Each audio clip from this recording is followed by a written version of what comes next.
Welcome back to Journey to XRP, everyone. Settle in because what we're about to walk through today is one of those moments where people either understand the setup early or they get blindsided when the chart finally reacts. And honestly, most people right now have no idea how close we are to a macro trigger that could ripple through the entire crypto market, especially XRP. We're talking about the reverse carry trade, institutions repositioning in real time, and a brand new regulatory shift that the Bitcoin maxes are accidentally celebrating without realizing it's actually bullish for XRP. So if you're holding XRP or even trying to understand where this market is heading next, stay sharp. This is not the moment to be casual. Now, before we get into the reverse carry trade, which is where the real tension sits, I want to start with something that perfectly exposes how disconnected the broader crypto community is from reality. You've probably seen Gary Cardone out there. I don't need to sugarcoat anything. Like, the guy openly hates Ripple and XRP, and he's built his entire online personality around pretending anything associated with XRP must be a scam or a joke. So when he saw the announcement that the US now has its first onshore CFTC-regulated derivatives marketplace for crypto, he instantly jumped in with that classic probably nothing sarcasm that Maxis loved to throw around. But here's the part that Maxis absolutely missed. And honestly, it's hilarious.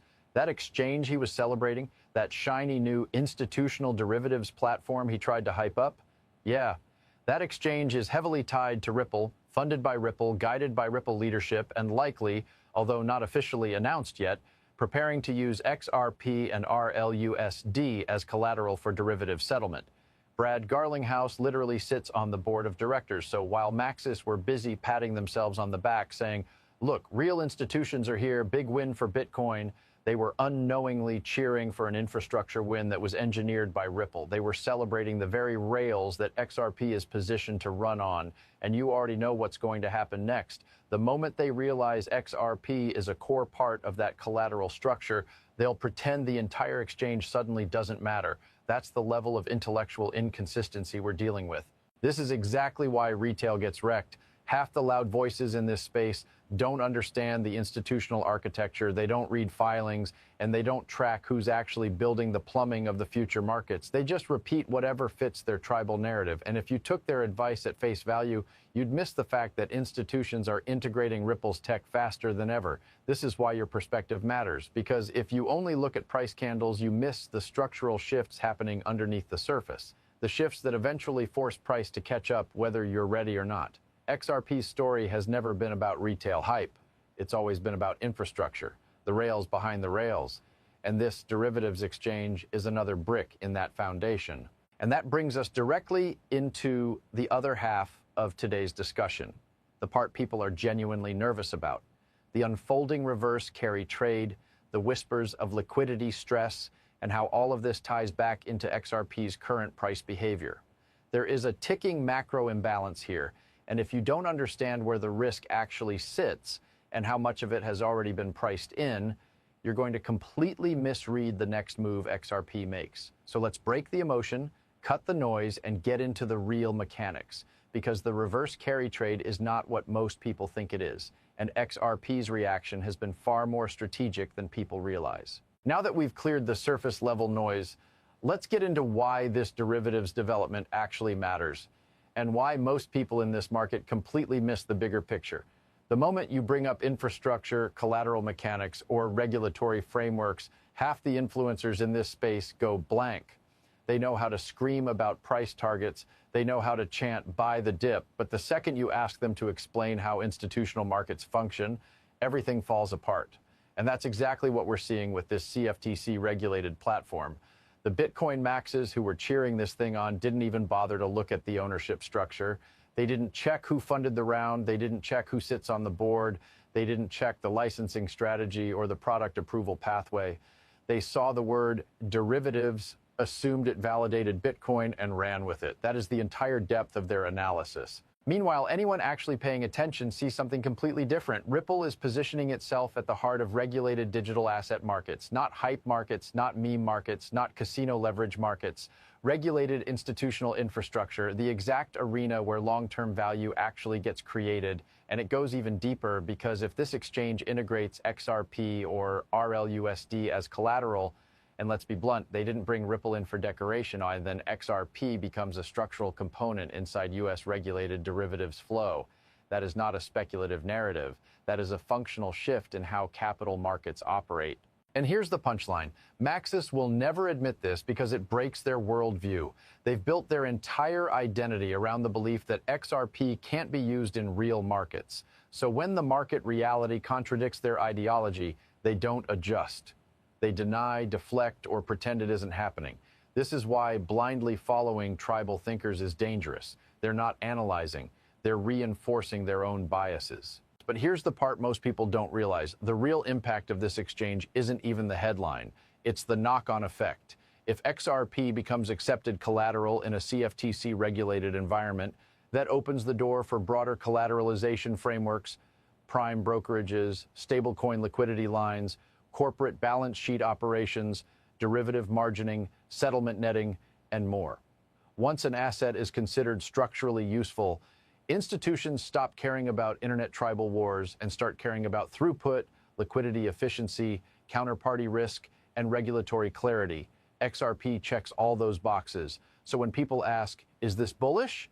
They're asking the wrong question entirely. It's not about bullish or bearish. It's about evolution. It's about positioning. It's about how financial plumbing gets built. And if you can't see the direction of that flow, you're not even playing the same game.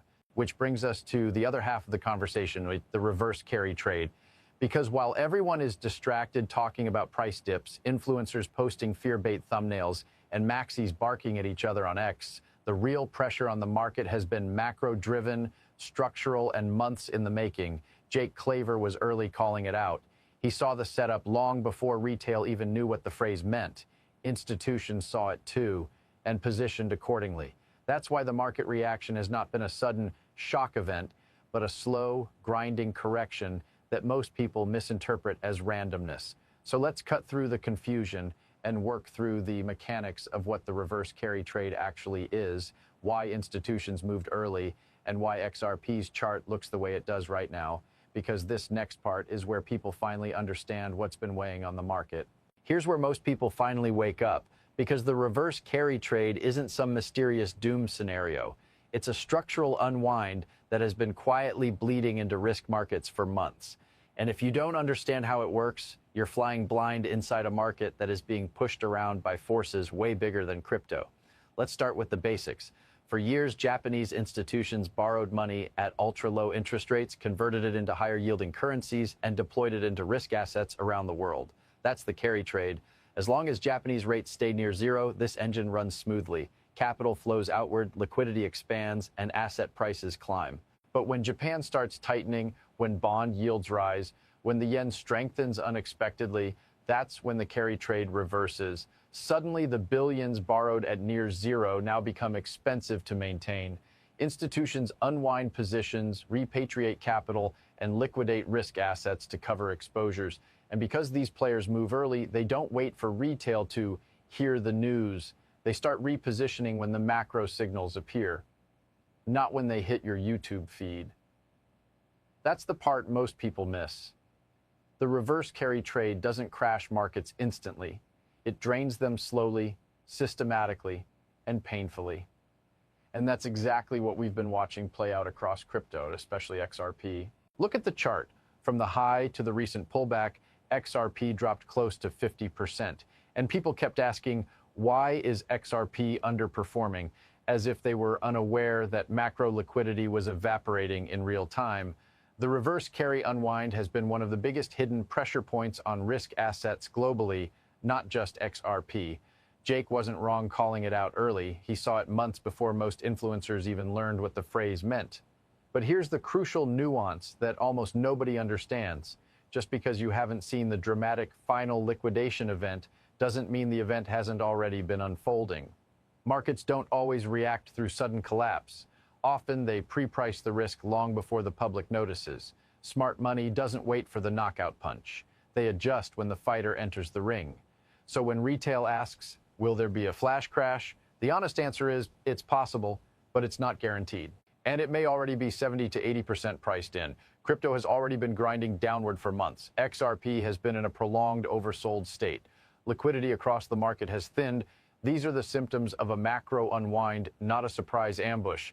Now let's address what this means for XRP specifically.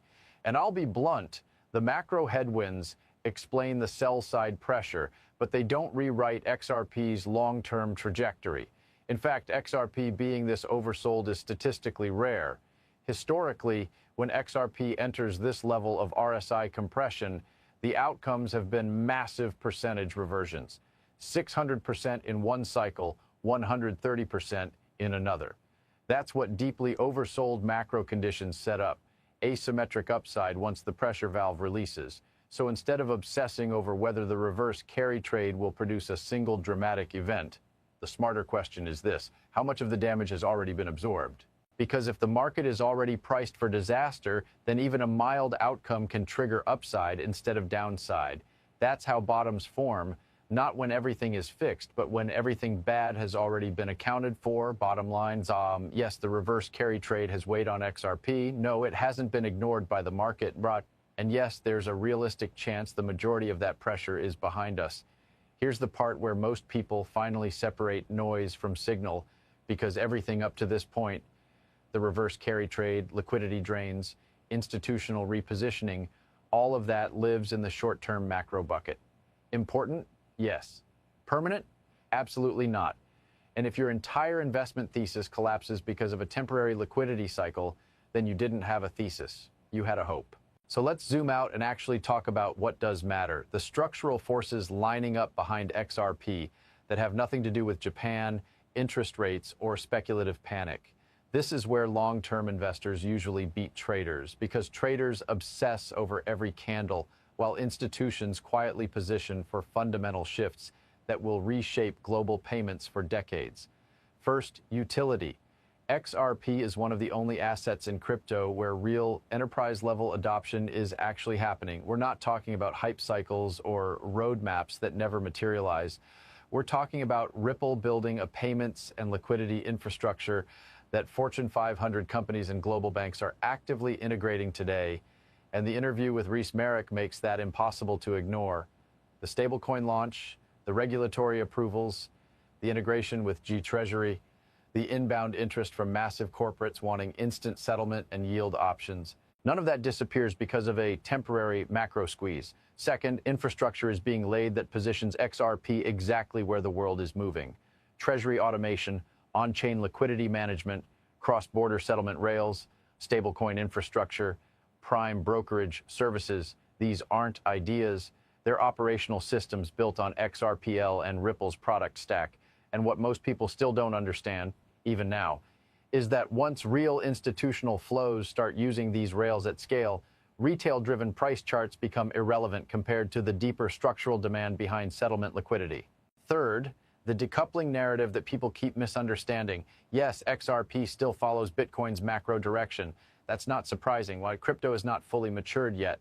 But decoupling is not some magical moment where a switch flips. Decoupling happens when utility outweighs speculation, and that only happens when real value moves across the network, with RLUSD gaining approval, with banks testing stablecoin settlement, with treasury systems being modernized.